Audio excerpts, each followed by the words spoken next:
On the 9th of January 2017, the first ghost town was called in action by the then Anglophone Civil Society Consortium under the leadership of Bala Felix Kongo, Tazan Wilfred, and of course we have the man who is already in exile in the United States of America, the person of Fontem Niba. At that time, the speech made by Fontem Niba alongside Bala Felix Kongo and Tazan Wilfred was, by Monday we will know if Yaoundé control us or we control ourselves. As with the battle of Anglophone crisis went on, when the Anglophones were all speaking with one voice, the aim, according to the then Anglophone Civil Society Consortium, of calling the ghost town was for the government of Cameroon to see that Anglophones are all speaking with one voice. At the time, there was no guns to enforce ghost town. There was no force majeure instituted by government for people to open their shop. I remember vividly when Cameroons play a competition, an African Nation Cup. At that point in time, Cameroon won and the entire streets were flooded with people celebrating the African Cup of Nations won by Cameroon. And that same time, Cameroon government thought the ghost town has come to an end, but yet the next day it was a ghost town never seen before. And on the 17th of January 2017, the Anglophone Civil Society Consortium was banned by Cameroon's then Minister of Territorial Administration and Decentralization in the person of René Emmanuel Sadi. At that point in time, the leaders of the Anglophone Civil Society Consortium were arrested. That is, Bala was arrested from Temniba amongst others, and other journalists in the person of Atia, Tilarius, Amos Fofong, and others were arrested as far as that is concerned. With the battle of reinstating peace within the trouble-hit area at the time, which was merely peaceful as it went on, the Anglophone Civil Society Consortium, though banned, handed their power to Mark Barata and Tapang Ivo. At this point in time, they were still moderate, struggling to push the vision of the banned Anglophone Civil Society Consortium with ghost town top of its priority. On numerous occasions, Cameroon's government printed leaflets and giving it to Anglophones to say no to ghost town, but yet the ghost town persisted. With the advent of the September 22, when Anglophones went onto the street, that was when things fell apart. The moderate became now the aggressors. At point in time, it now became a matter where ghost town were to be enforced by those within the north and southwest region. 1st October, things further deteriorated with the Anglophone caught between the web as far as obeying ghost town is concerned. With guns and bullets introduced to the show, the crisis moved from a peaceful perspective to a full-blown armed conflict, and ghost town still remain an integral part of the society. It is now time for ghost town to de-identify itself, as both parties are struggling to put an end to ghost town, while the other party is struggling to ensure that ghost town continue. But the common man is caught between the devil and the deep blue sea. You obey ghost town, you get your shop sealed, and you pay the sum of 25,000 francs, and sometimes you are labeled a separatist, and sometimes you are arrested and whisked off to unknown detention facility. We have cases where people have been whisked off because of the fact that they closed down their shop and they are accused of being agitated or being supporting the Ambazonian movement. We have other cases where if you disobey ghost town, your shop is being burnt and sometimes you are killed. Caption: a black leg or a spy to the Anglophone, Francophone military. At this point in time, the common man is caught within the lip and the dab. And what lies the fate of the common man? Who and how are they fighting for? Are they fighting for the common man, or are they fighting to maintain their hegemony at the individual side, where they want to show that they have the power to produce ghost town, or they have the power to put an end to ghost town? Regardless of where you stand, you should know the common man in Muyuka, the common man in Moyen, the common man in Kumba Market, the common man in Boya Market, Bamenda Market, the common man is suffering, and this time for us to redefine the purpose and the aim of ghost town. This is House of Common, and the motion for today is ghost town. Battling ghost town, where do we leave the common man? I am Tamai Jarvis. I'll be right back.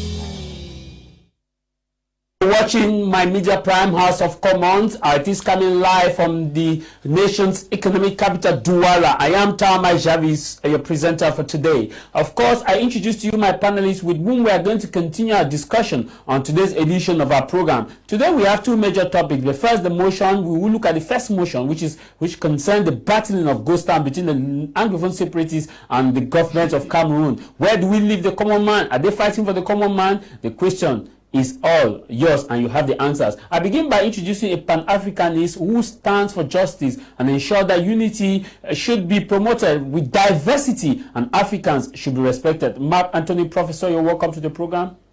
Thank you, Jarvis, and to my fellow panelists. I say you're all welcome, and to the million viewers of Prime Media. It is a wonderful Sunday and a blessed day that the Lord has made. And I want to be sincere in saying that the situation that we are facing in Cameroon, that presently is happening in the northwest and southwest, is not an uncommon situation, because it is rampant in the whole of Africa. But what is actually devastating about it is the fact that a lot of lives are taken away and a lot of people are under suffering.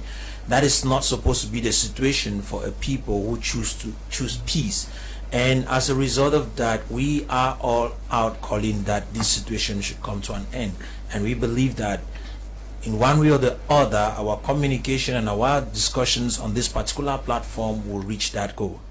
Thank you very much. He is a peace journalist advocating for peace journalism and balanced, fair coverage with all objectivity, with the respect of human rights, freedom, and democracy, above all, with the respect of the principle of communication, which is other aspect that say who, what, and how. He is Mbaku Juju. Welcome to the program. Thanks, Jarvis, for having me today on House of Commons. I extend regards to the very able panelists we have on board today, and the people of the entire nation, Cameroon, those of the northwest and the southwest. Hey, those of Douala in particular. It's been a hectic week for us here, and I want to say Asha to those people who lost property. Some people even lost loved ones. I heard somebody was electrocuted because of the rains, and some people lost a lot of property. I want to really sympathize with them and say these are times the government of the nation could really think on how to re-strategize on saving such situations, natural occurrences.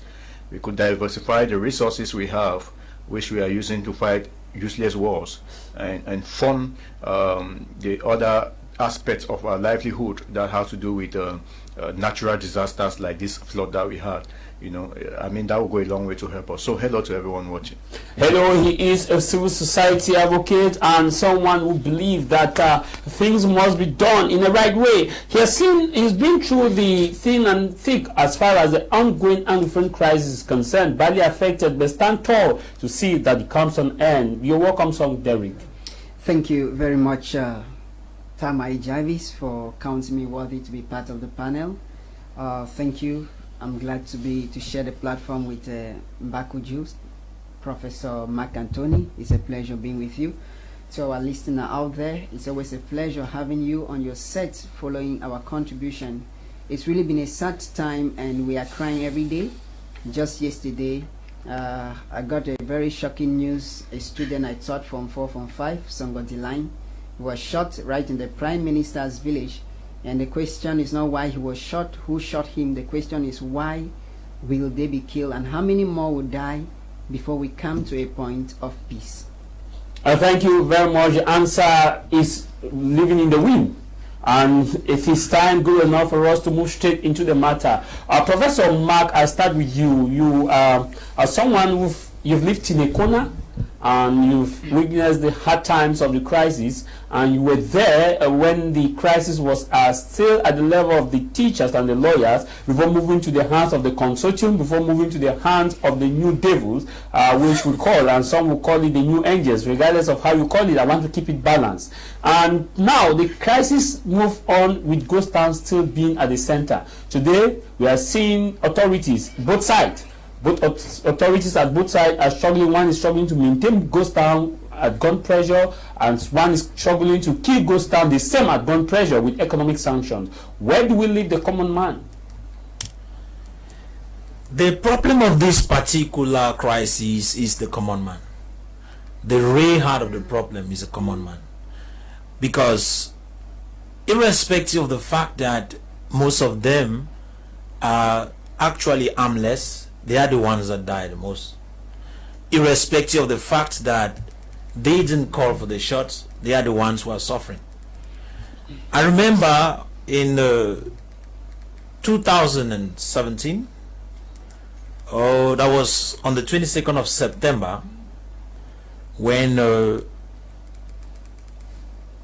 people, because that I would say the people of the Northwest and the Southwest actually endorsed the call of the teachers and the lawyers, when they agreeably went out on the streets and actually demonstrated the fact that they were angry and actually were against the situation in which they have been going through.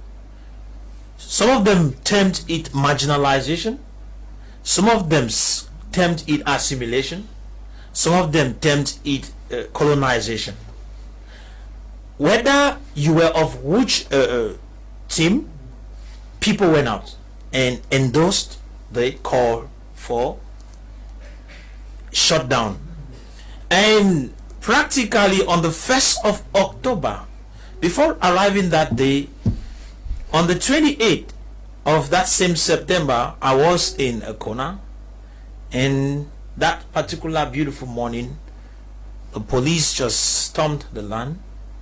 The people of Ekona, everybody knows in Cameroon that they are a very rough group of people, but they were silent. Nothing was happening.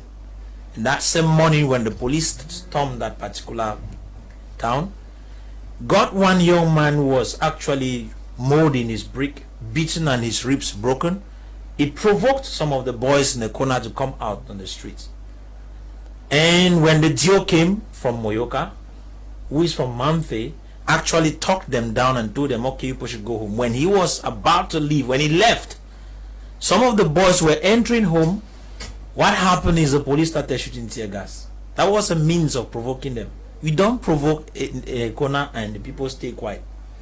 That provoked stones. The guys went out, picked stones, started shooting, and it lasted from about 9 a.m. to 7 p.m. in the evening. And that particular day, they reinforced the police thrice. And I saw 4 boys shot and killed in front of me. There were no guns, but the police were having guns. Apart from that, my own wife on that same day was shot on the stomach. And so that's when I actually realized something was going wrong. And the call to sit at home on the 1st of October was well respected by some of us.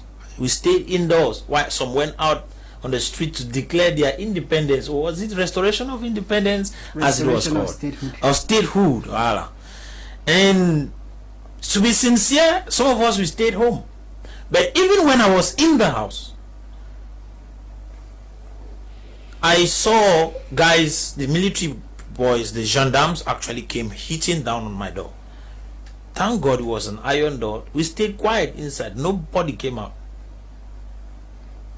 But that was, and you respected the laws of government, which states that stay indoors. Because I remember there was a communique, there were social media messages and text messages, yes, that sons and daughters of stay in the house, don't be manipulated. So we stayed indoors. When some of the Ekona boys were leaving to go up to Boya, that's when they started hitting on doors and they came to mine.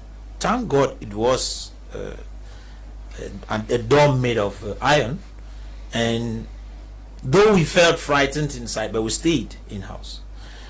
I will be sincere with you that on the 1st of October, when we heard that some persons were shot, we took it as maybe that would be the last day. But I never knew that that is how the whole issue is going to be degrading until we are in what we are today. And to be sincere, after that, Ekona got calm and stayed quiet. It's like nothing was happening. It was until 2018 I think around the 20th of the 18th of May, that Ekona got into it and the whole thing changed. Some people could no more live. We couldn't live again there, so we had to escape. And the Southwest was not yet fell. In fact, when I talk of Southwest, because it actually started in Manfe, we're just hearing stories. Yeah, the BLM, we're just hearing stories. We thought it would end there. It moved to Bamenda. It left from there, came down, and gradually arrived Kona. Before we knew, it was in Boya. And so today we are talking a situation where a lot of lives have been taken. The estimated known number, I would say, those that could be traced, is calculated at about 3,000 deaths and above. But there are some estimates that are going to about 12,000. Now, my question now again to you is, when we look at this scenario, looking at the history of what you experienced, as far as the crisis is concerned, the battle for Ghost Town, one party says, I want to stop Ghost Town. The other party says, I want Ghost Town to continue. Party A, who says, I want to stop Ghost Town, come with economic sanction, and sometimes with law enforcement officers at gunpoint. And sometimes, if you disobey, not opening your shop, you attack an Amber sympathizer or an Amber funder, an Amber this. Now, if you open your shop, you have your shop burned, the other parties have your shop burnt, your family, loved one kidnapped, and you have to pay ransom. And both parties claim they are fighting for the common man. The battle for Ghost Town, where do we leave the common man? Jarvis, I'm a little bit disturbed, but I'll be sincere with you. Like I said, the common man is the one who is going to suffer. When two elephants are fighting, it is the grass that feels the pain. It's not the elephants. And so, in the midst of this, the only call we can pass, because I'll be sincere that those boys are no more for the cause of the people. They are fighting to enforce their authority, to show the government that they are in control. Why the government wants to show that they are in control. And worst of it, local governments that were elected by the people are also working against the people. And that is where we have a problem, because I believe that the local government was supposed to focus in struggling to see that it pleases its people, knowing that there will be further elections coming. We are not refusing that they are not supposed to do everything possible to maintain a level of stability and peace in the environment. But you can't actually enforce peace and tranquility in the midst of guns. When there are smoking guns out there, it becomes practically impossible for these civilians to respect any of you. So when it is not Ghost Town Day, let the people operate. I think that if these local government workers could actually say, okay, it's just a day, and I believe that your business is actually enforcing our economy. So if you go open it on Monday and they come and burn it, we will also be the ones to suffer. So we will just expect that, okay, just let go until when things are settled. Professor, we'll be coming to you. Son Derrick, I put this to you. We are caught in a kind of undefined terrain here in north and south west region, because the Cameroon government, from when the crisis started, said they've done a lot as far as ensuring that peace returned in the north and southwest region. Thus, there is no need for Ghost Town, which was instituted. It began with the creation of the AHA committee headed by Paul Gogomo in Bamenda, and the AHA committee, there were two AHA committees, one for the lawyers in Yaoundé and one for the teachers in Bamenda. And when the AHA committee was created, fallout of the AHA committee, creation of bilingualism commission. The bilingualism commission was created, the subvention of 2 billion francs to lay private institutions, which we don't know if it was disbursed or not. There were redeployment of teachers in the different sectors, and there were equally ministerial appointments and shake-up, where we now have Minister of Territorial Administration, happens to be an Anglophone and secondary education for the very first time as far as the issue of Cameroon is concerned. The government says that they've done a lot in far as resolving this crisis is concerned, and so there is need. They have created common law sector of a bar, so there is need for Anglophones not to respect this Ghost Town. But the method of getting them not to respect this Ghost Town, is it not frightening to the common man? Thank you very much, Jarvis. You know, when a minister or a Jew or a governor is installed, there are some words that they are giving to them. Some of those words are prenez le commandement. That shows the authority that it's given to you. and it's quite different from the Anglo-Saxon nature of things that deals with accountability. You understand that when you use the wrong formula to solve an equation, you normally get the wrong answer. There's no debate about that. At the beginning, when this crisis started, Ghost Town was like a non-violent way of telling the government how frustrated the Southern Cameroonians were. It was a way of telling them, because the words of Tassan Wilfred on that fateful day, from beginning when the Ghost Town were to begin on the 17th, on the 9th. On the 9th. That was on the 2017. 8th, on Sunday. Yes. He made that statement. He said, from Monday, we will know if Yaoundé control us or we control our land. And from Monday, there will be Ghost Town. Everyone is called upon to stay at home. And Bala made similar declarations. Agbabala made similar declarations. Harmony Bob Guy was there, all of them. And on Monday, I would tell you that the way the international organization reported the Ghost Town, you could throw a pin in Bamenda and you get the sound somewhere around Bambui, because the towns were really ghosted, and they told you that the ghosts had really come to town. That was a message.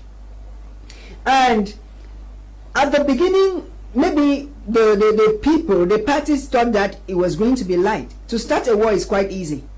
When you read history, they'll tell you the immediate cause of the First World War. They'll tell you about assassination of Archduke Franz Ferdinand.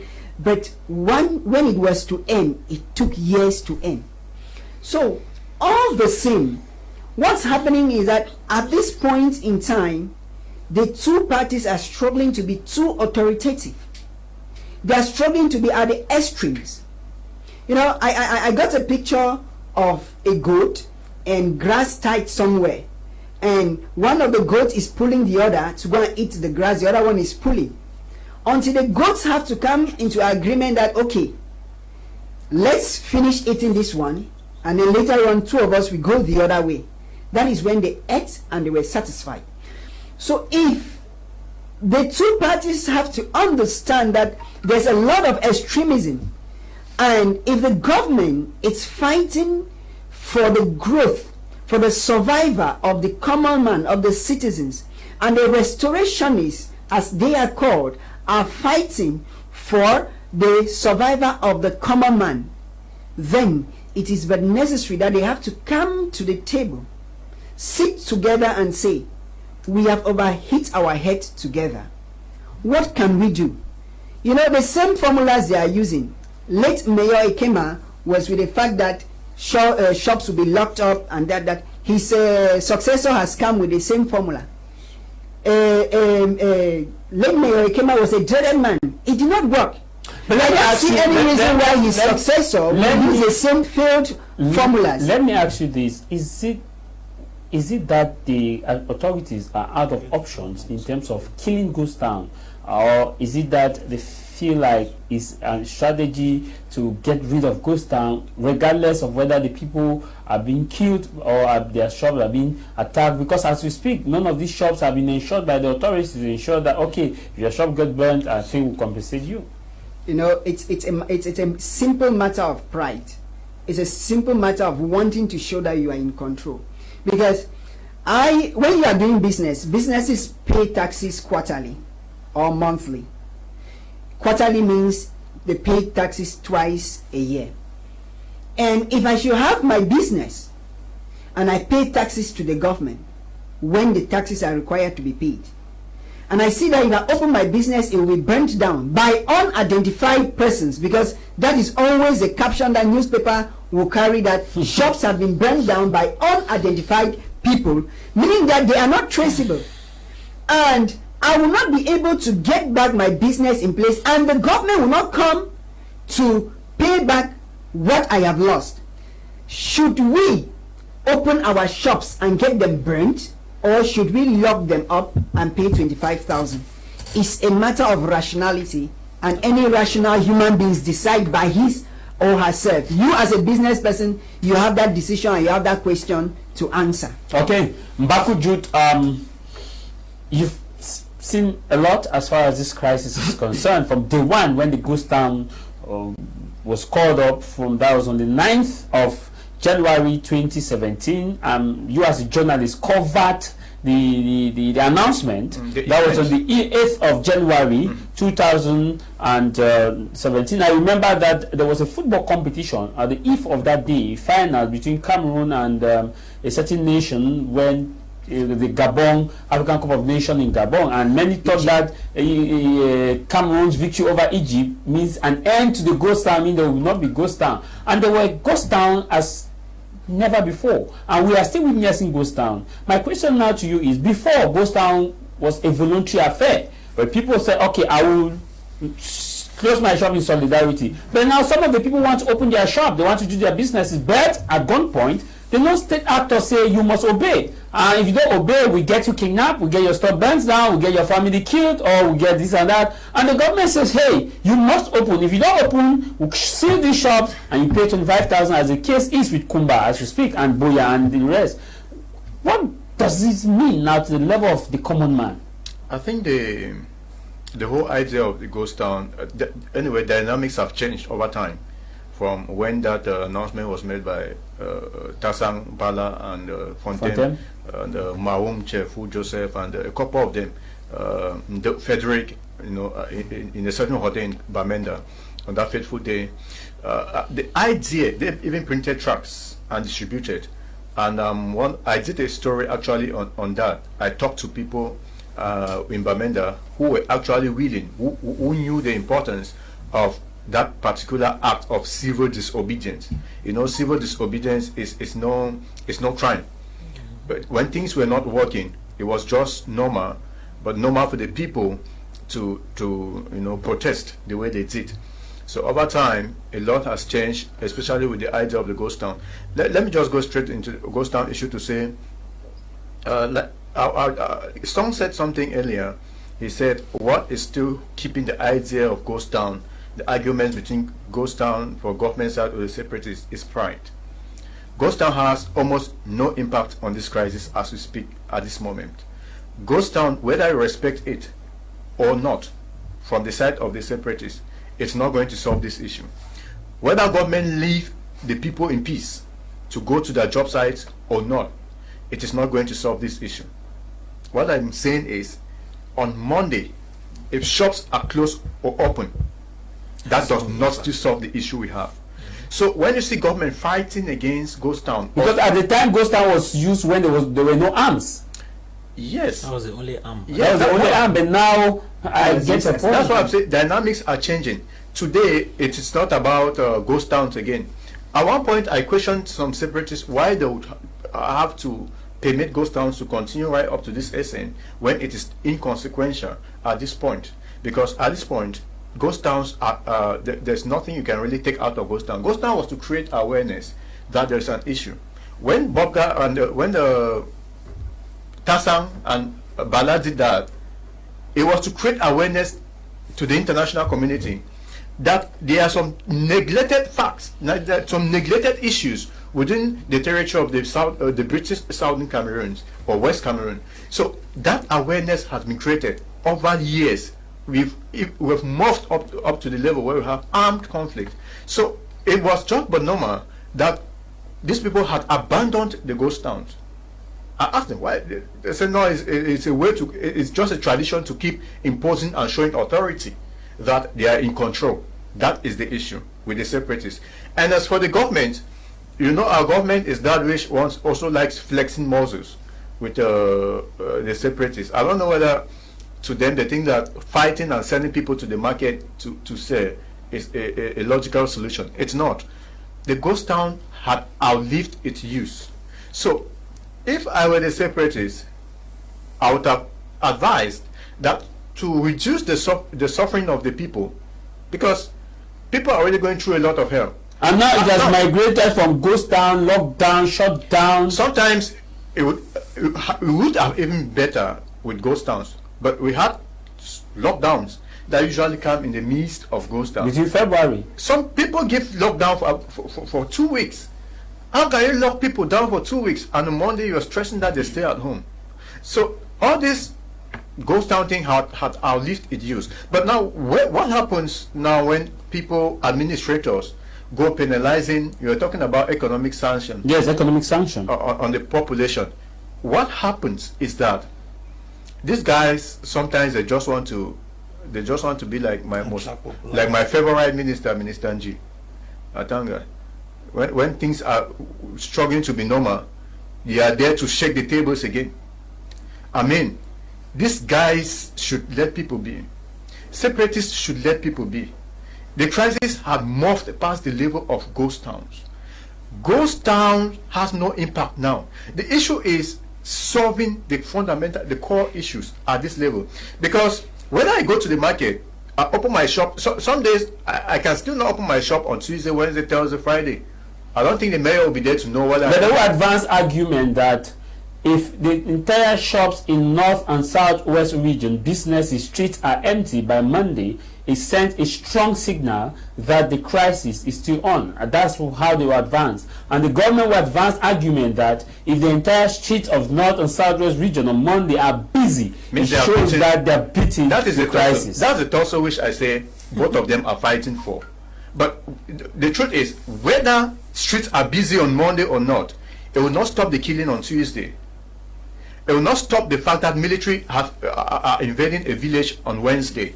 Neither will stop separatists from killing somebody on Friday. So the issue is not necessarily that particular day. It is about them tussling. People can win wars without fighting. You can win a war by surrendering. It's an option. You can win a war by simply saying that, okay, bro, you win. And things go right. But these two people have decided in a way that they want to flex muscles, and then this person wants to prove who is tough. And they are using that day, which had been instituted at the start of the crisis. It was a legitimate day. That's why all of them are clinging on it, because it was a legitimate day. When the consortium led by Bala and Tassam announced Mondays as Ghost Town, it was the most legitimate day for protest, peaceful protest. So all of them, even the government knows that if this day is defeated, means you have beaten a signal, you have created an impact. But that's not the case today. Today we have the crisis which has morphed onto something else. And I think that business people, whether they open their shops on Monday or not, it is still not going to have an impact again on this crisis. The crisis, it was to create, those days was to, that Monday was to create awareness. It is long past the moment. So for me, we should just look at it from the perspective of them tussling over power. I'll come back to you, Song. Maybe quick reaction. I want to move to Professor Mark. Yes, you understand that should this government they have understood the economic impact of this ghost town, because the ghost town is bringing down the GDP of this country to almost 20%. When I say bringing it down, so if they should have known the impact that is creating in this economy, then there should be better ways of stopping the ghost town. Because you know what we are trying to fight now, we are fighting the effects of a cause, and we're allowing the cause to grow bigger. Okay. Because there is an epicenter of where things are happening, that if that epicenter is handled, you will realize that other things will fall in place automatically. Yeah. Okay. That if we keep going and attacking effects, ghost town is an effect of to a cause, and killing is an effect to a cause, and all other things are effects. That if we go back to what then was the cause, and then we handle that cause with truthfulness, with sincerity, and with a love for fatherland, then we are going to solve this problem, and everything will fall in place without guns in the streets and without administrators struggling to show that they are very strong to implement laws. Professor Mark, these businesses, as we speak, they are uninsured in terms of, let's say, the administration have not given them a guarantee that if your business is burnt, we will replenish. If your business is attacked, we will replenish. And the man in Kumba main market who pays rent to the council and who feel like it's my rent I pay, and if my life is at risk, I should shut it down and come and open the next day. And the same man in Kumba Market who feel like I am a Cameroonian, it is my choice to choose whether I want to respect this ghost town or not. And he or she decides to stay by the government line, say no, I want to do my business, my family, and that and that. And you come now as a separatist, you get him kidnapped, or what they call arrested. You get his shop burnt, or sometimes you get his family member kidnapped and they pay ransom. And the government at the end just come and tell you, well, Asha, we're investigating and we ensure that the corporate are brought to book. And we've had cases like shops that were burned in my 17 bus station. That was the late 2000 and early 2019 when this crisis was as its fever peaked. And we've had shops burned down in Windows. We've had places burned down because they respect ghosts. And none of these persons, we've seen testimonies that, okay, because of this, the government gave me some money to restructure my businesses and the rest. And the same thing too with the separatists. I want to ask this question, Professor Mark. You are not just a professor, you are a man of God. How then do you equate the heart of men as far as this is concerned? Are they fighting still to protect the man on the street, or they are fighting to create an establishment or a caliphate, as I would call it? The jihadists. Okay, to respond to your question before I want to react on something that someone said. You see, I remember on the 31st of December 2019, our president announced to us that we have an increased GDP of about 4%. But you are saying that the crisis has actually caused the GDP to reduce by close to 20. It means that there are contradicting statistics that you are bringing up. So I'm trying to find out, where did you get your own and where did the president get his own?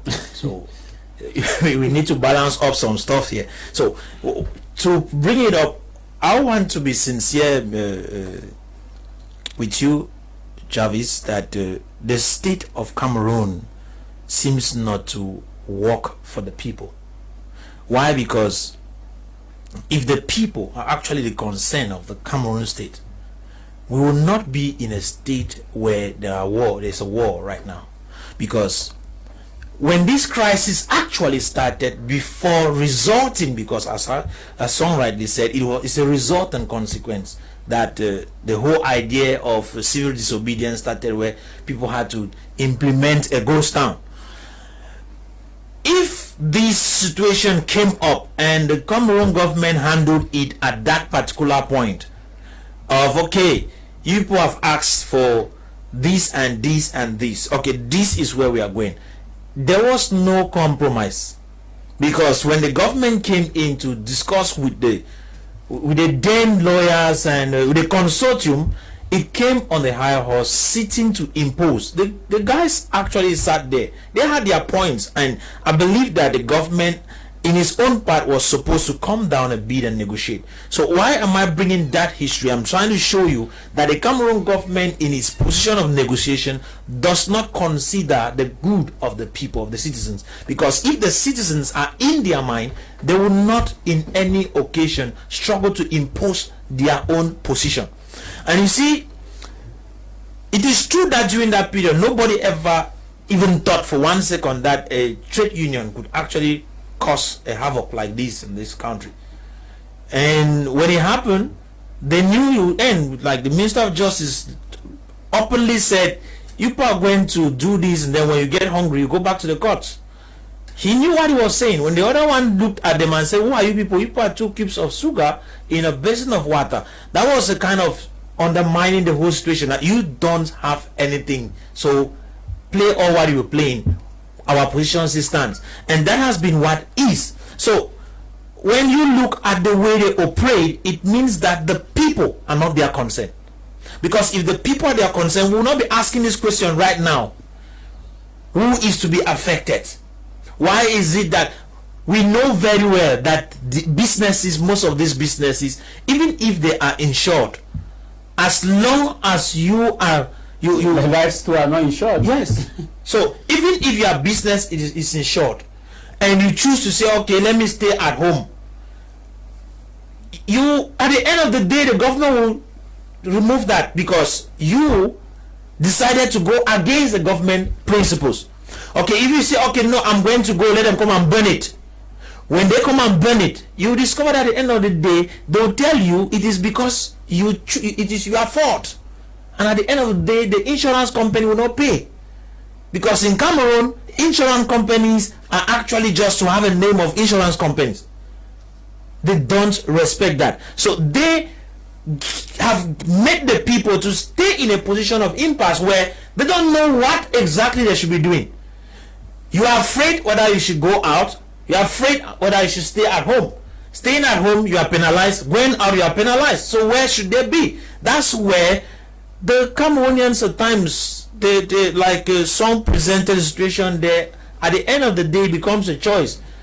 I prefer to preserve my life than the business. So I would prefer to go and pay the 25,000 than to lose my life or to lose the business generally. Because if the business is gone, even the government will not have the and there is a ripple effect if this 25,000 is paid, because every businessman wants to increase the prices of the commodity that they sell to catch up with the 25,000. So tax still falls on the mother, the father in the quarters. Good. So at the end of the day, the suffering, it still goes back to those people out there, to the civilians. We are suffering. We go to buy, we buy expensive. Why? Because I need to cover up my money that's not sell, or I need to cover up the 25,000 I went and paid. Okay. So at the end of the day, we are the ones who suffer. Briefly, how do we get out of this ghost town mess? Where do we go from here in terms of getting the shot that so that the common man should not be badly affected? Yes. Before I get to how we get out of this mess, I want to quickly react to what the professor said, especially concerning businesses and the kind of insurance company we have in Cameroon. And the principles, first of all, that governs insurance, the principle of utmost good faith, the principle of proximate cause, the principle of subrogation. And that proximate cause says you insure a business against a risk, and if it is something else that causes that destruction, the insurance company cannot pay you because the cost of the business is defined. But what if at the end it is by something they can trace and nobody identify? So people are caught between the devil and the deep blue sea. It's a very sad situation, and if the people who are concerned do not use the right method to solve the problem, it will become a ripple tank effect, and it will become a circular flow going round and round, and the same things will be repeating themselves. Talking about how we can get out of this mess. I am not the finest brain Cameroon has gotten, but better brains and good brains have spoken to Yaoundé about this. The diplomatic corps, the international organization, the economists who sit in that in the country as advisor to the president, they have spoken, and it is very simple.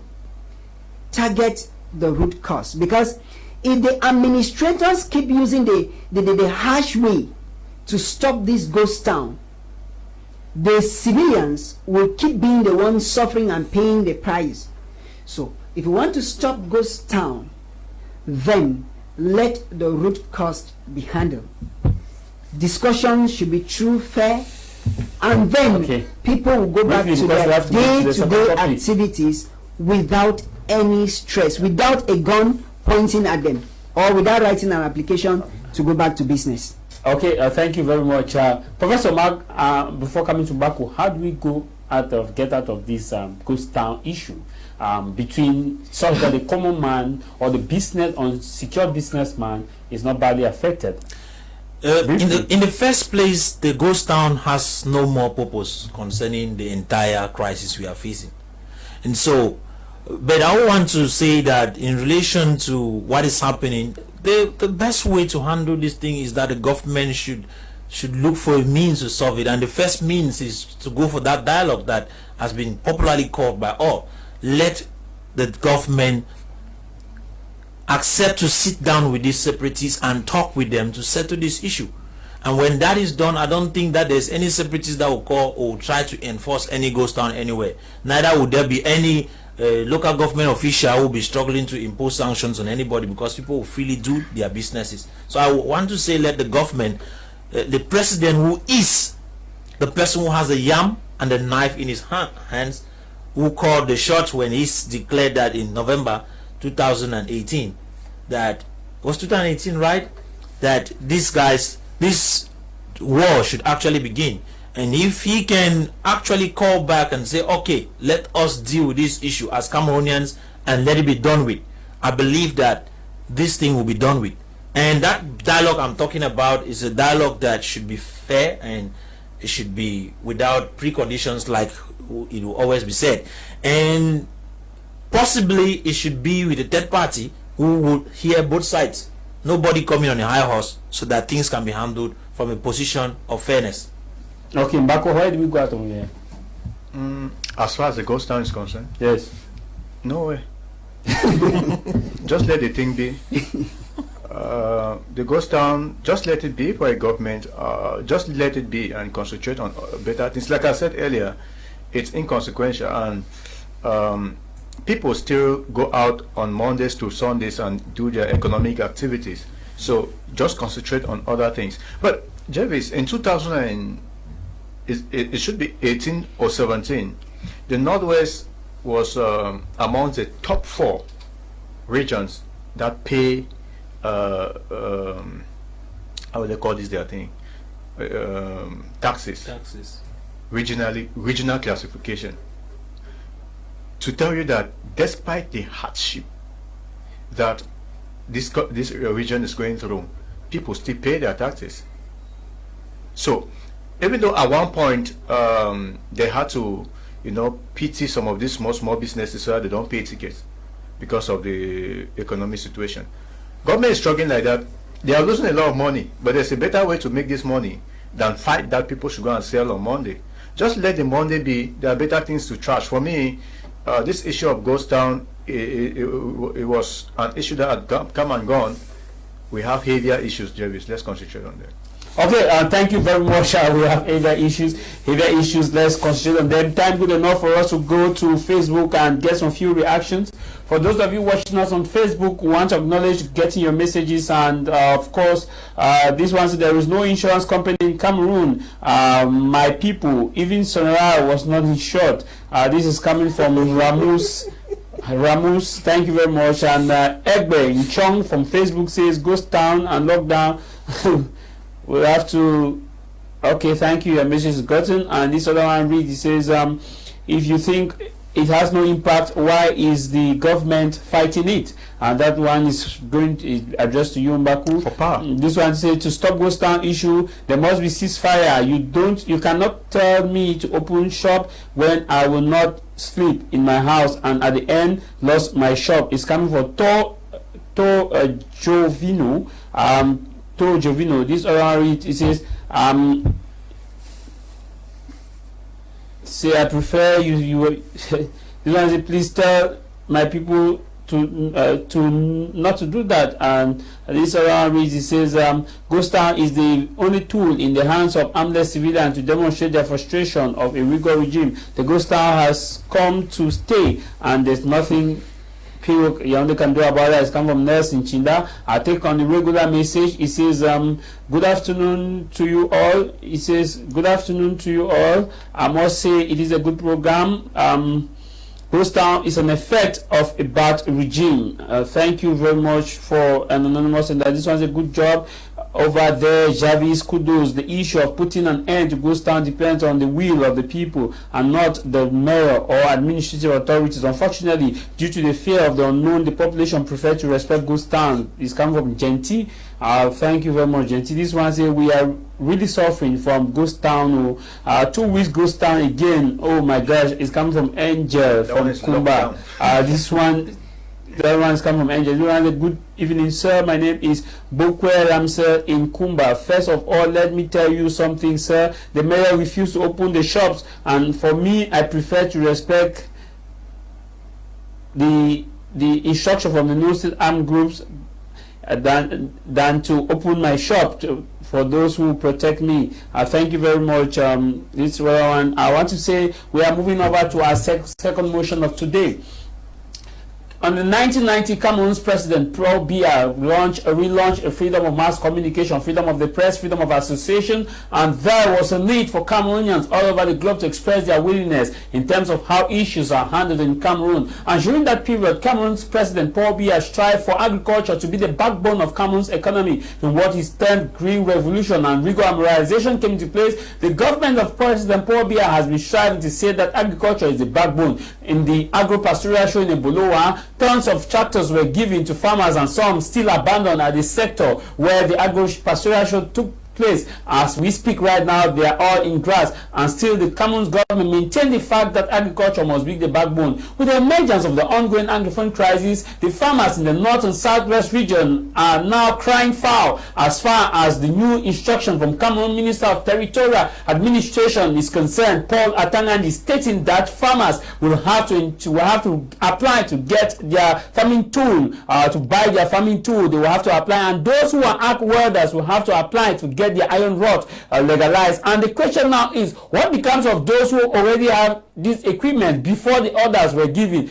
Do they need to go and register them? And what is there in cost of registration? Will there be a serial number placed on all of these machets if they are to be bought in such a way, if stolen, can be traced, or if used by someone, can be traced? These are some of the questions many people are asking. And what will become of a situation of those who definitely have been operating with their farming tools without a legalization? And if they have to legalize the process, what are the documents required, and what are the enforcement measures put in place? Does it mean that those who are arc welders now, who probably bought this equipment, bought the rods and the irons, will have to go and call authorities to come and take stock of them, or will we continue to live in this kind of undefined terrain? It is the second motion for today, and my take for today is the common man is still caught between the senseless war that should have been put to an end by 2016. Bakujut, I begin with you. This is a terrain or an area where is dominated by farmers, especially in the northwest region with limited underexploited resources, where many tend to agriculture. And now Minister Paul Atangandi says you must get these things registered, or you must get registered before you buy the equipment. And we have seen terrible letters on social media. That communique from Minister Nji is one of those. Your favorite minister? My favorite minister, because he makes news, and we really like news. That communique is another inconsequential communique, because its applicability is so complex. The communique itself has plenty of ambiguities. I know the minister does not wish bad for his people. I know the intention of Minister Nji is to ensure that the people are secured. That is why he's bringing in these ideas. But sometimes it is wisdom. Wisdom will warrant that you do a lot of consultation. You put your mind in a fixed position and reason well before coming out on some public pronouncement, which I think actually that communique lacked those ingredients. The butchers, the farmers, the welders, and all those who use these iron tools, those who operate these shops that they sell these things, building material stores, how logical? You just ask yourself, we have, how many of these shops do we have? How many companies in Cameroon produce this stuff and export? How many rods do they export? Do they send to the northwest and the southwest per day? Okay, producing the cutlasses, where do they produce cutlasses? Are cutlasses electronic tools? You are talking about serial numbers. Are they electronic tools that you have to track them down if they are being held somewhere unknown? Jervis, at the start of this crisis, the governors of the northwest and the southwest regions were instructed, on the high instruction of Minister Tanganji Paul, to take all guns that were used for our traditional dances, the Nere in my native land, the Lela for the people of Bali, the Abenefo for the people of Bafut, Babanki, and you see, all those our traditional guns we used to shoot with our gunpowders. They were asked to bring all those guns. We took those guns, And the few ones that were left, separatists invaded people's houses and seized them. Now, when the separatist comes to attack you, there's no way you can attack back. You don't shoot. That's why we find many people suffering the effects of today. When those guys come with guns, you don't have a gun in your house. Now they don't want people, Minister Nji, don't even want people to have cutlasses. At this point of the crisis, I expect people who reason just above the waters. We should reason above, not to talk of administrators. The separatists have understood that government has chosen to fly without perishing. They too have adopted strategies which they now shoot without missing. You stop cutlass, means the next thing you are going to stop, because cutlasses are not just the only things they use in killing. If you stop guns, they didn't stop. They bought more sophisticated guns. Yes, they fabricate those things. That's why the government is putting an end to rod, iron rod, that you must register it. No, you must register. Okay. If you don't produce, let's assume that you don't produce cutlasses. Should people be tolerated to have knives? Do they kill with knives? Okay, and razor blades. And razor blades. Or any sharp, even with sticks. If they stencil it, I think a teacher was killed with a compass. I think with a compass of a macet. Yeah, of a macet. Jervis, I think the next thing Minister Nji will do is to stop people from using hands, because there's an option of strangulating your victim, which the separatists are not. They are not some robots that way. That should be tuned to use just machetes. They have options they can use. Jervis, let me tell you, some of these things make people really look at us to be wired.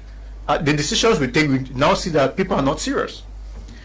What happened to the law on the ban of plastics? To date, we still have people who are suffering the effect of that decision, and we still have plastics littered on our street. There was a law, there was such a decree on indecent dressing. Mm-hmm. We have police people who use that as what we usually call our chop farm. They now arrest young girls. Some take and use to satisfy the hungers of the loins. Others use and extort money. What I'm saying in effect is this particular law is one of those which gives the opportunity for soldiers now to shoot people at will when they see you with cutlass. Too bad. And you will not be going to. They will now claim that you are against the law. It also, this particular law also gives it also gives the GO, those guys concerned in administration, the opportunity to take bribe. There is the opportunity to just to sign a single document now for you to use a cutlass. How much? But I think that generally that law, because I've made calls in the northwest region, people have neglected that thing. It's not. But this is a law. Cameroon, Mr. Poataren, he always says Cameroon is a state of law, and that the laws must be respected, and that's why he's coming in pretext to see that these laws are respected. Professor Mark, Minister Poataren probably is coming at the behest of the issue that happened in Muyuka, because the mother of Martha, Comfort, said the killers brought machete, and they had their machete in their bags. They had their machete in their bags, and they came and took the daughter and went now and slaughtered the daughter with a machete and went. Probably that's why Minister Poataren is saying that we should register this stuff. But the problem now is, if you get your cutlass registered, as you always go to the farms, you can go to the farm, three of you get your cutlass registered, and you don't have the documents with you, because it means that you people need to be working with documents of their registration number with their cutlasses, even in the rainy season. You see, in the first place, that particular, people are calling it a law. It's not a law. It's a ministerial renewable 4 months, I'm sure. And to be sincere with you, it is actually funny that decision was made by the minister. And why I say it's funny is because that is practically and directly contrary to the presidential errands, where he encourages youth to go to the farm. And I know that one of the tools of a lay farmer is a machete. Machetes. And machetes, not just a machete. And it becomes actually a disaster if a minister stops these same farmers from getting a machete because some so-called individuals use a machete to kill. I will remind you that when the first time the Amber Boys were using artisanal guns, when the minister saw that, he said no more artisanal guns, and even stopped those who were fabricating the guns. Some of them were arrested. The guns that some people had were collected. After that, what kind of guns are these boys using today? AKs. They are no more using artisanal guns. They are using AKs. Sophisticated. Which implies that the method of killing, it is not because one person died through a machete that machete should be banned. Those who died through guns, why are guns not banned? Guns have not been banned yet. It is true that normally, even if guns are banned, guns are still flowing into the northwest and into the southwest. Are you saying that they should ban machete because someone was killed? So those are the things. So it means that, okay, in Yaoundé, when that young man used a compass to kill a teacher, they would have just actually banned all machetes from entering classes anymore. What about the other one who killed in they go here with a knife? They should have banned knives too. Or ask that you register your knives. Knives should have been registered. If you are buying from the market, it should be registered. And those are some decisions that when ministers, what is actually disturbing is the fact that it's a state minister. When a state minister takes a decision like that, I don't think he is thinking of the people's welfare. Because if you say they should come and register, and then there should be something that will be used to actually identify that machete wheresoever it is going. There should be a GPS device that should be marked, put on that machete. Because if I take mine and go to the house, what happens if somebody else comes and takes it and use it? How will you identify it? No, I want to. What happens if I buy them machetes and actually register them? I want to then go and share them. Professor Mark, you're a farmer. How would this operate to you? That sometimes you go to the farm, 4 of you, yes, and you have just 2 machetes, and sometimes you give the other person the machete to go ahead while you are in the farm to do 1 or 2 things to come and meet the person. Does it mean that you'll be working with the registration documents all over and the mothers who cannot read or write? How do they do? That's a problem. Of recent, I took some persons to the farm, but when we arrived at the farm, I discovered that they did not have matches. We had to go to the board of the car and remove some matches that were there to give them. The question is, what if those machetes were not there? It means they would not have worked. So it is funny, and I'm actually perplexed that a minister can take such a decision. I'm not lying. Thank you very much. Good afternoon, Mr. Jarvis and co-panelists. Why is it that Atanganji keeps on firing the crisis and provoking the Amber Boys? It's coming from Ngong Enes in Kumba. Ngong Enes in Kumba, thanks for your message. This other one reads, it says, hey, good afternoon, speaking from Kumba. Following your ongoing program, I want you to know that about 2 weeks goes down. Starting that 2 weeks goes down is starting. Okay, good afternoon to you all in the studio. I like your program, but that is what we have been doing. We will keep on dying until the end of this crisis. Is coming from Clovis Mutengene. This other one reads, says, Mr. Jarvis, what the minister said is just ridiculous, nonsense, and has no meaning. This other one reads, it says, to end the ghost town, it is soft that it is soft. It is to solve the problem. This is your spelling. This one, good afternoon, House of Commons. The law is found the law is found in Article what of the Constitution? Our poor parents must survive. It's coming from Maison Leon from Yaoundé. This other one reads, it says, good day, sir. I am Bernard from Kumba. Sir, I love the program. Atanganji is confused. Some Derrick, knives, daggers are still part of the equipment used, because Minister Paul Atanganji, many people just keep laying their emphasis on machete and rod, but he says butchers. It means that the knives of the butcher, even kitchen knives, because butchers use the kitchen knife, it means that before you go to the market now in North and Southwest region, you must go right, dear divisional officer, I am this applying to buy a knife to use in my kitchen to slaughter my fowl, my goat and the rest. I love the sarcasm of Mbaku when he says Minister Tangaji is his best minister because he makes news. I know media people love news. Yes, and media people normally love news so much. At the beginning of this crisis, remember then he was working at the presidency as special duties, where he made it clearly on state media, on Sierra TV, that there was no Anglophone crisis or no Anglophone problem. And later on, he stated clearly that there should be no sales of guns. And after some time, he said Jews were going to be giving him reports every day to show how things were going around in their jurisdiction. And now the cacophony, no cutlasses without permission. He went with peace plan too, don't forget. There's peace in all the regions. And now you have to take permission before buying cutlasses. Sometimes we look at the people we have as our leaders. In Africa, it has that tendency that we are afraid of leaders, because in reality, leaders should be afraid of people. Yeah. But in Africa, the people are afraid of leaders, because a few leaders we put there build an army to protect them and not the people, and they build laws to protect them and not the people.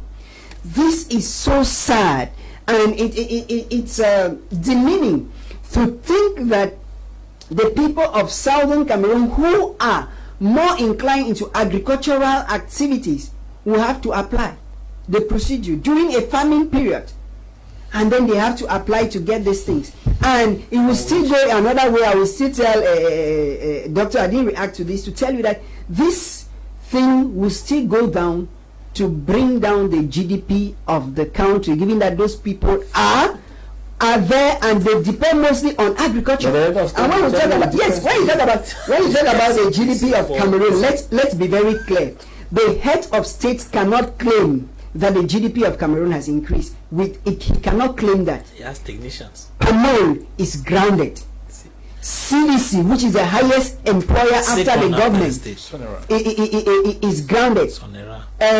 Sonara is partially crippled. People who were paying taxes, they no longer pay taxes. Timber in Manfe is not being exploited the way it used to be exploited. Touristic sites are not functioning. When will we end? So if some people, I doubt the economists. I studied economics in school. No, at least I understand this basics. Say that yes. So let people be very sincere. When you now ban people from using cutlasses in a place where the people are more agriculturally inclined, we have to follow bottlenecks procedures. Okay. Because at the end, somebody will say you write an application or you'd like to take permission to ask you for physical stamp for 1,000 francs to be authenticated. That's what they want. At the end, are we going to put GPS on our machetes so that when you use it somewhere, they can track you that this machete is from this house? People should be rational in their decisions, and especially those we look up to as leaders. When they take decisions, they should understand that these things go out to international organizations and will be used as let me come. Hi there once again, please. You should ask the minister if the registered cutlass can kill if the registered cutlass cannot kill a human being. It's coming from Clovis. I'm telling you, this one said good afternoon, good morning to you in the studio. To me, I just think that the minister is confused. How can you ask farmers and butchers to see the geo before you can buy a cutlass? What I think is that he's just looking for attention. It's coming from Mr. Dan Intiko from Kumba. Dan from Kumba. This other one reads. This other one says.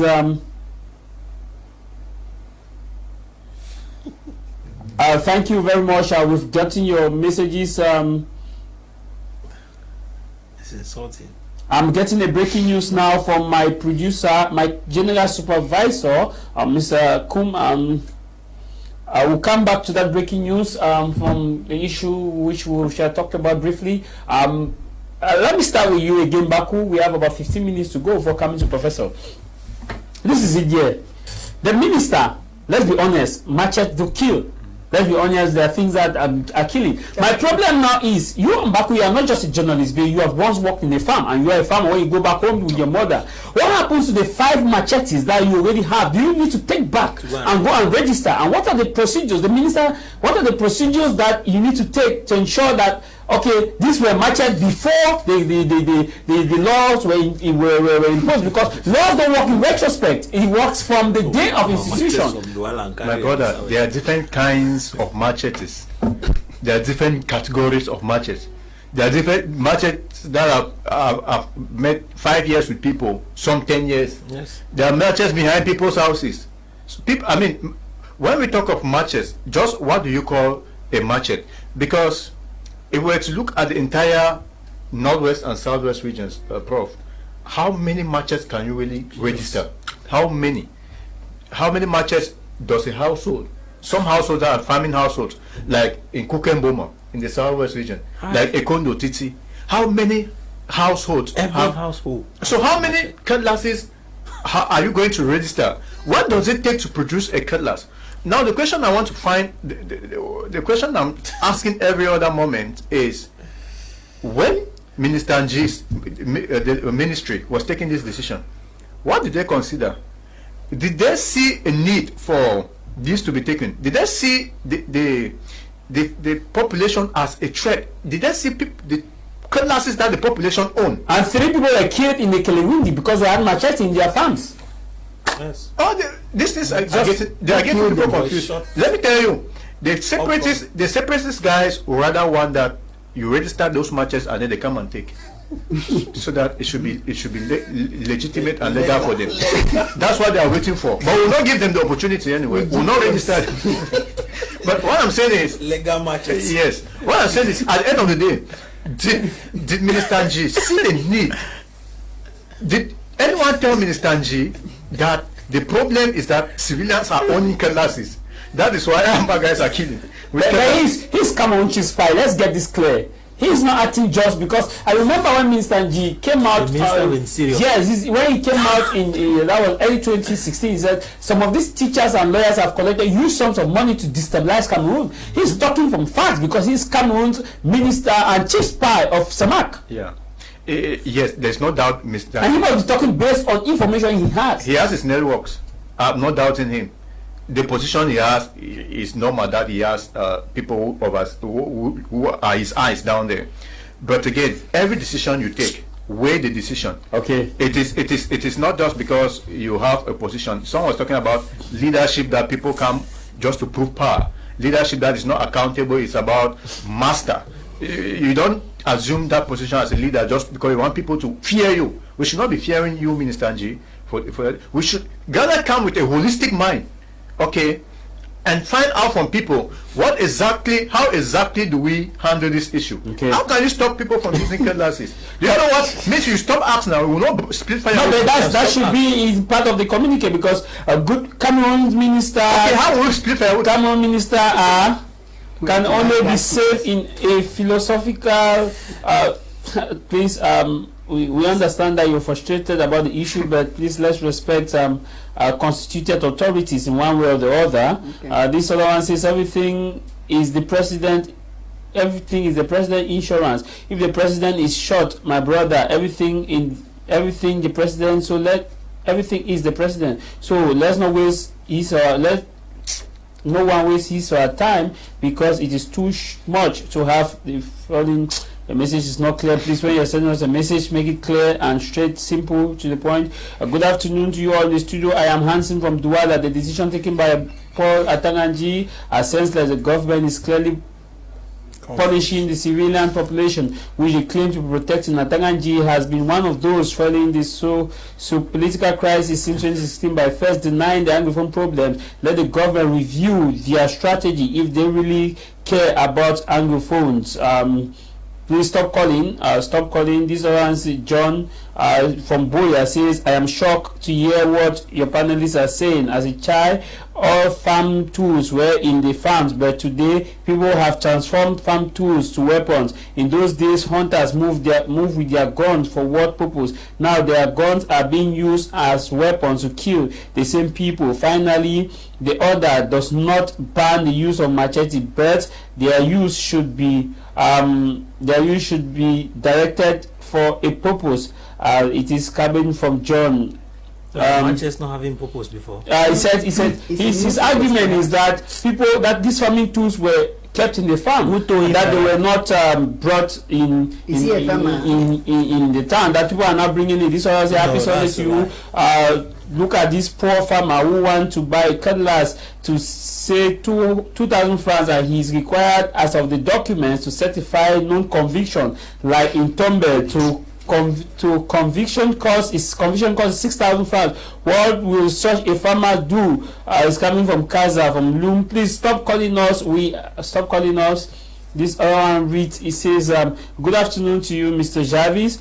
To me, what the minister said will not solve the problem, because civilians can still buy machete legally. At the end, Amber boys move around, seize the machete from them, and I think the minister should think about this. Thanks. This other one reads, it says, the country is in a dilemma, so what decision we take is to the country is in a dilemma, so whatever decision we take, be it authorities or the citizens, let's react to the rationale and look for a way forward to bring an end to this conflict. Please stop calling us.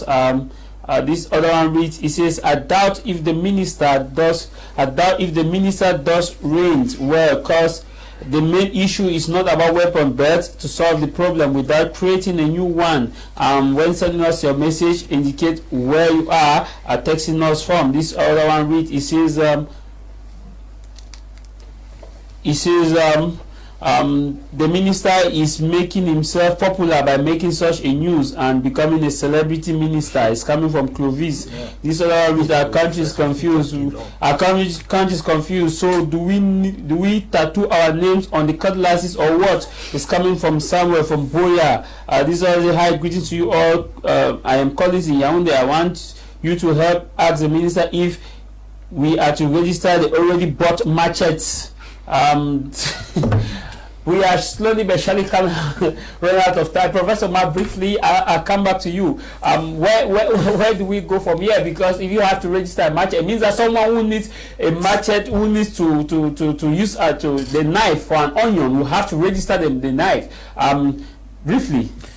Jarvis, from the very onset of this problem to this time we are talking, I discovered that it seems as if the Northwest and Southwest people have been corporately meted with unnecessary punishments. I think it's corporate punishment that is being meted to them, from the cutting of internet from Northwest and Southwest, from banning of machetes and all that. When you start looking at that, it's a kind of collective punishment that is being meted on these people, which is something that we should not talk on it like we are joking, because it is actually really bad.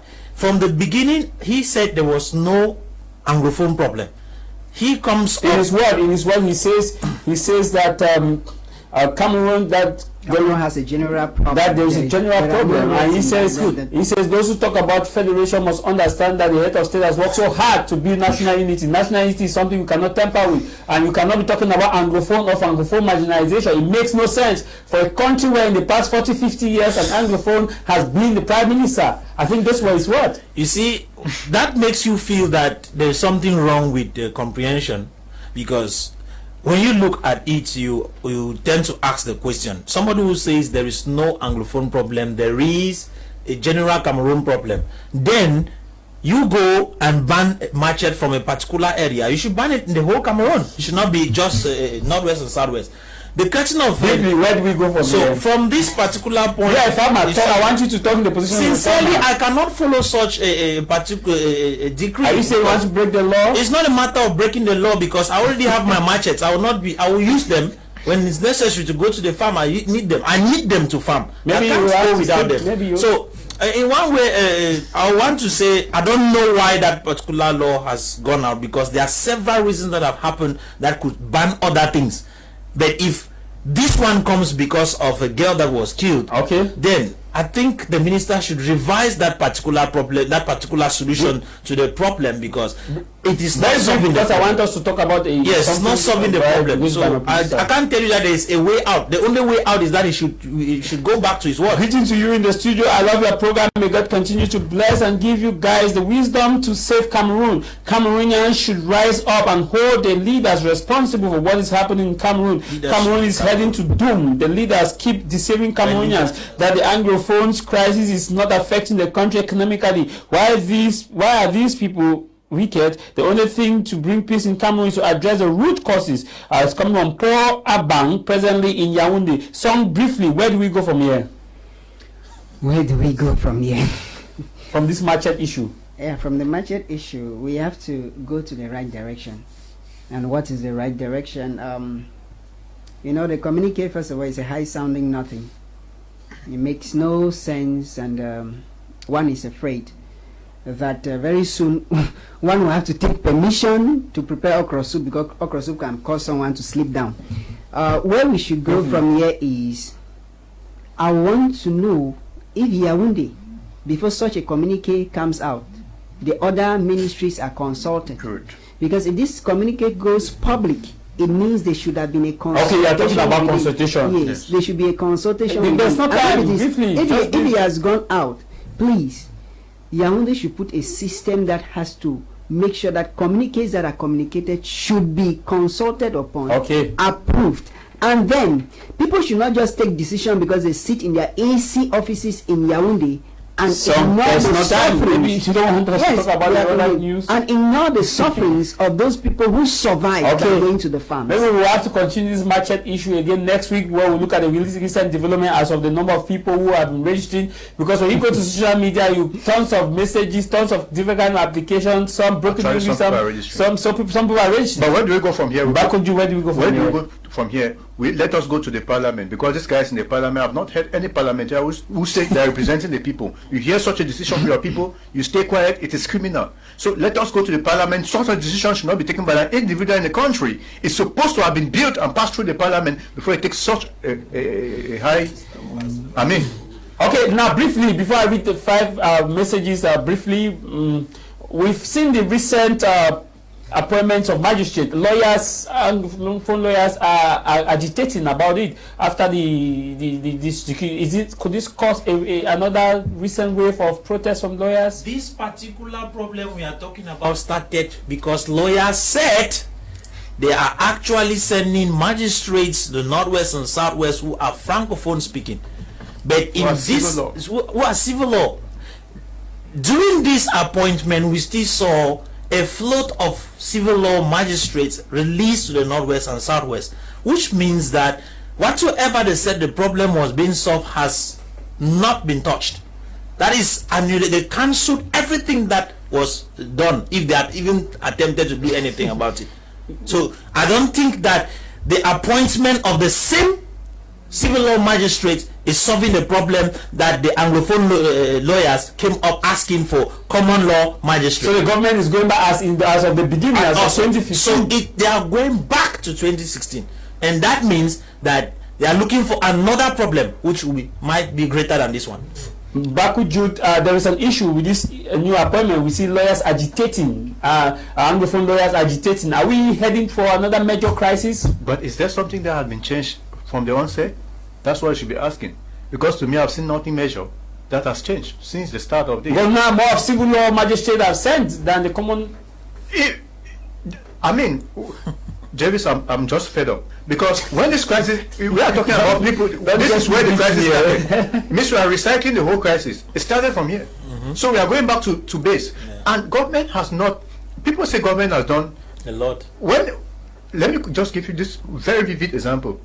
We go to visit our father. He gives us 10,000.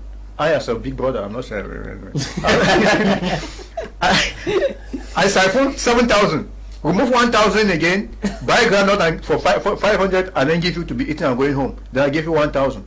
So you go about contented that, oh, you are satisfied. But I know what I've done.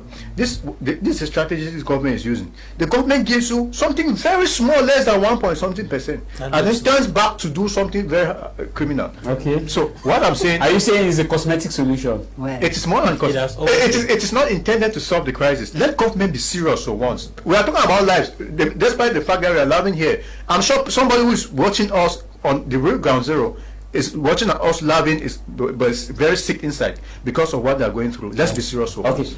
What explains that common law? You said, yeah, we will resolve the crisis as of 2016. We are putting measures to ensure that lawyers are satisfied, and you still go about again reinventing the wheel, going back as of the beginning. I go with the words of Honorable Wiba, who said, "My people are not ducks, that after you have beaten them, you throw a bone for them to fight over." When you want to solve a mathematics problem and use a wrong solution, a wrong formula, you get the wrong solution. Yeah. Now, with the common law, you are innocent until proven guilty. With the other law, you are guilty until proven innocent. People cannot be judged under this. When you take people from the civil you send to the common, it contradicts everything. Okay. And that's why we keep telling Yaoundé that if you love this country, some of us who sit to talk here, you feel like we are bad. Patriotism does not mean lies telling. Patriotism means speaking the truth the way it is and loving your people, understanding that the life of one person matters. And for that sake, I'll tell you, the life of Anglophones in Cameroon matters. Thanks, Professor Mark, for coming. It's been a privilege to have you for a busy Sunday. It's always my pleasure, Jarvis, being on your platform, and I believe that what we came here to discuss about has actually caused the effect that was needed out there, and I believe some persons have been educated based on what was discussed on this platform. Thank you, Song Derek, for coming. It was a privilege. Thank you very much, Tamai Jarvis. When I'm counted worthy to be part of the people who talk to the population, I am glad, and whenever you call, I'll answer. Bakuju, thanks for coming. Those people were elected on February 9. They have to start speaking on things like this. Okay. Because they have been so silent in the chopping them in Yaoundé. So let them start speaking for their people. Okay. Thank you very much. Good afternoon to you in the studio. If we register new machete, what of the existing ones? Do matches have serial number is coming from Luis? In Luis Mutenge, this one says the moment when the embassy says, please keep your messages less offensive. Those weren't killed by cutlass. Also, I know Atanganji and Co will not suffer for this bloodshed. These bloodshed of the siblings. This other one reads. It says, "Good afternoon, all in the studio. I love the program. Just want to ask if those women were killed. That matters of." Whereby the machete is coming from Richard in Bonaberry. Take on this one. It says, "Hi, I am Kenyatta Steve from Tombe. The decision of the government is correct. Please tell our brothers to stop the fighting and killing. Robert Mugabe asks, who do you want to kill? Yourself. Please tell them not to kill." It's coming from someone in Tombe. I want to say that we acknowledge all those of you who have sent us your SMSs.